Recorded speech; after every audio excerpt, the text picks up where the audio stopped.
Hi friends, in our time together today, I'm sharing one of my practice sessions of Midnight on the Water, a tune I recently introduced. I'll put a link here at the top and at the end to the video where I introduced the tune if you've not been through it yet. And I'll stick a link at the top of the notes to this video to the page on my website from which you can download the music and tabs if you haven't done that yet. Midnight on the Water is a really fun waltz to play. You know, when I share a practice session, remember, I say, learn the core, then start experimenting with ornamentation, and then start bringing it to pace, bring the ornamentation in. But with a tune like a waltz, you also have to get into the rhythm. So core in rhythm with ornaments, and then experiment with some of that stuff. And so for me, I'm to the point where I feel like I really know the core and I feel like I'm okay with the core and rhythm. And this is my probably second practice session. And the first one was pretty short, just so I didn't look too goofy today, of what am I going to do with the ornamentation. And a quick side note, Greg, one of the members of our community, who chimes in now and then on the comments. Greg, thank you for always making great contributions to our conversation as a community. But to the video where I introduced this tune, Greg mentioned that when he was little, they used to go to old-timey fiddle contests, and he saw Benny play in person. Isn't that awesome? Greg, we're not jealous or anything. That is just really, really cool. So you can find videos on YouTube of Benny playing this tune on his fiddle. And you have to remember, this is a fiddle tune. And I don't want to get too carried away with that. But when you're playing the tune, remember fiddle tunes have a lot, when a fiddler's playing it, there's a lot more movement and a little more bounciness to it. I might try and replicate that some. But I also don't want to mess myself up by trying to replicate that song. So anyway, I'm going to play it today, my practice session, and this practice session, I feel like I've got the tune and the waltzy rhythm. This is when I start messing with my head and seeing what ornaments I want to do and how I want to do that. And I want to do that and share it with you. Just as I stumble my way through, I'm going to talk about it. So on the Wild Irish High D, and then on the Carbony Wide Bore Low D with close finger spacing.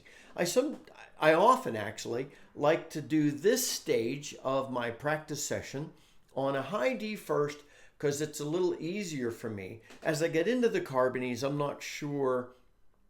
I may be easier to do that with the Carbony because of the close finger spacing. Because I feel a little freer with my fingers on a high D than on the low, but that's Piper's grip comparison. So maybe I'd be okay in the Carbony. I don't know. I'm sure I would. So this is me trying to figure out some of the ornamentation, and I'll talk about it some as I go. I want you to figure out how you want to ornament it, and I'm sharing this practice session to help you think through what you might want to do.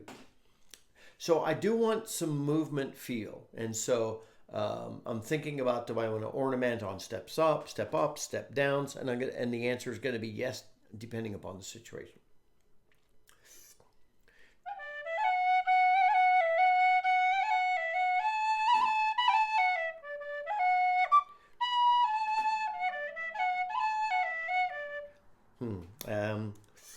See, I said I felt good with the core of the tune.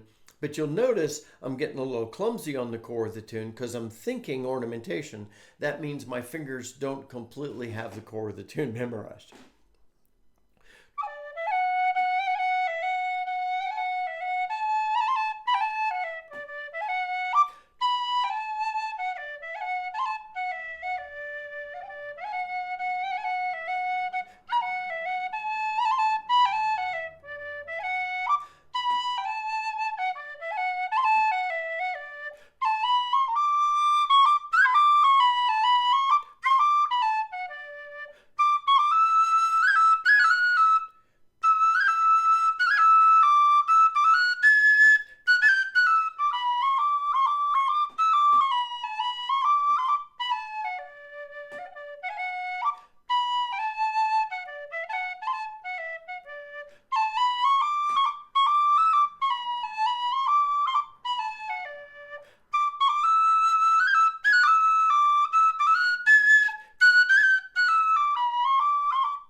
So I'm kind of okay with that. I think I'm getting a little too repetitive on some of my ornamentation, and I need to experiment with that. And I'll do that later. But again, don't let your first practice of a tune be the decision maker for what ornaments you want to use. So you're doing things like when I play this tune, obviously 2 F sharps in a row.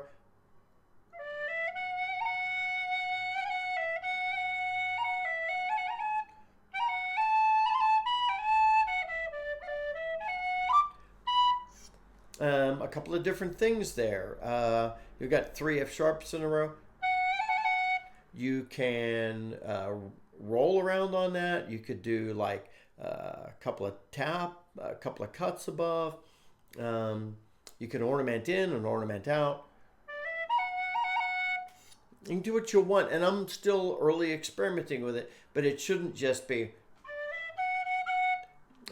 You've got to do something there to give it that waltzy feel in addition to the rhythm. And then when you get to the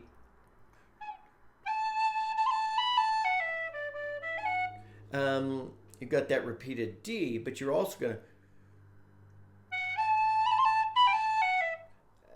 it's good to do something a little different, like ornament. You've got those 2 A's in a row. And then you can leave the B clean and then ornament down to the A. So that kind of thing. So think about that kind of stuff. Where do I want to ornament what? Because you really need to think through it. So that's why I say experiment. Try different things. Some things are going to sound better than others. Some things are going to sound a little more waltzy than others. And I'll do that in the first bit. Again, don't get too, oh, this is what I always have to do here. And then when I get to that second bit,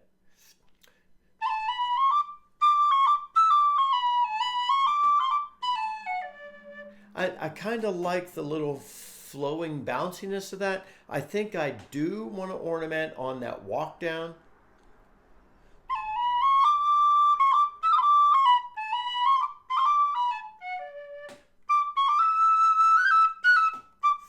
And then that next bit.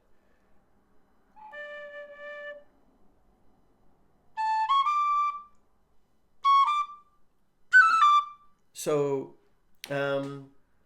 you don't have to just play the notes exactly as written there.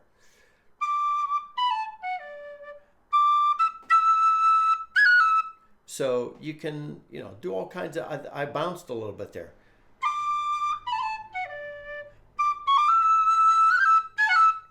See, I did a D, C sharp, D. No, D, C sharp, E.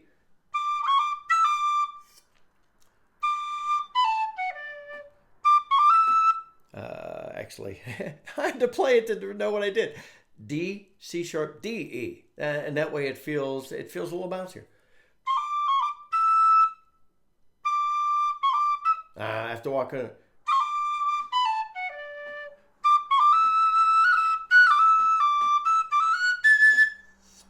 And then I like to bounce around moving up to that A.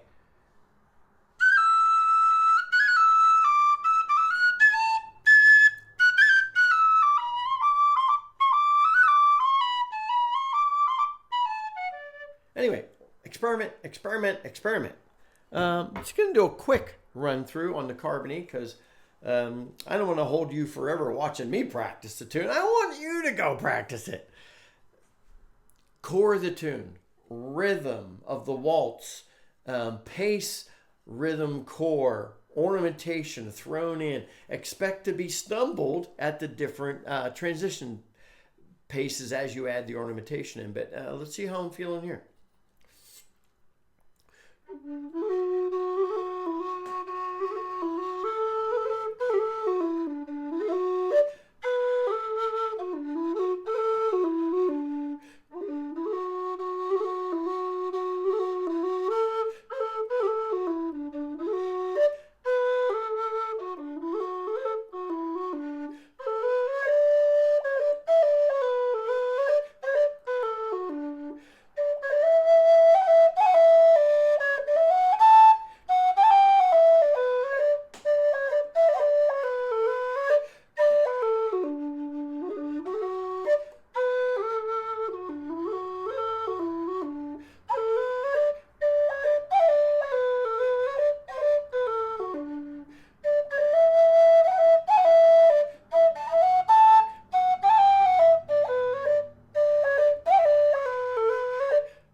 hope you can tell that I've got some work to do.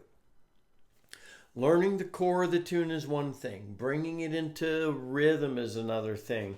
That together is a thing. Bringing it to pace is another thing. Bringing that all together is another thing.